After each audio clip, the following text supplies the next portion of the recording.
Hello mwana michezo, karibu katika channel yetu ya Michezo Live.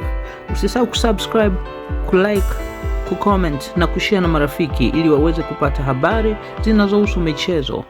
Mchezaji mwenye uwezo wa kucheza nafasi zote za ulinzi pamoja na kiungo, Naby Kamara ameweka alama ya kipekee katika michuano ya Kombe la Mapinduzi 2026 inayotarajiwa kuhitimishwa Januari 13, 2026 kwa kuchezwa fainali katika uwanja wa Gombani kisiwani Pemba.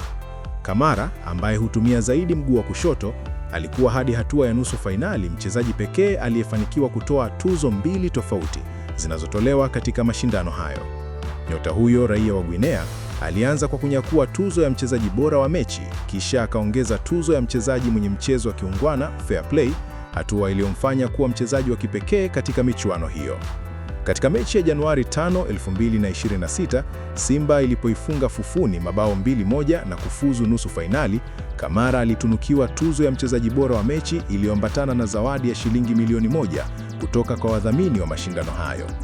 Baadaye, Januari 8, 2026, Simba ilipopoteza kwa bao 1-0 dhidi ya Azam FC katika hatua ya nusu fainali na kuaga mashindano, Kamara alipewa tuzo ya fair play iliyokwenda sambamba na kiasi cha shilingi milioni 1, ikiwa ni ongezeko kutoka shilingi 500,000 iliyokuwa ikitolewa katika hatua ya makundi. Aidha, imeelezwa kuwa mchezaji atakayepata tuzo hiyo katika mechi ya fainali atazawadiwa shilingi milioni 2. Akizungumza baada ya kupokea tuzo hizo, Kamara, ambaye alifunga bao 1 katika mashindano hayo, amesema kuthaminiwa kwake ni matokeo ya kutekeleza majukumu yake uwanjani licha ya Simba kushindwa kufikia malengo ya ubingwa.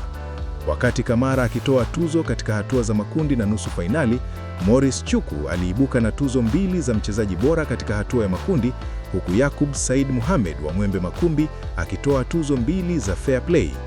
Asante kwa kutufuatilia mpaka mwisho. Usisahau kusubscribe na kuacha maoni yako. Ikiwa umependa channel hii, acha maoni yako hapo, share na marafiki.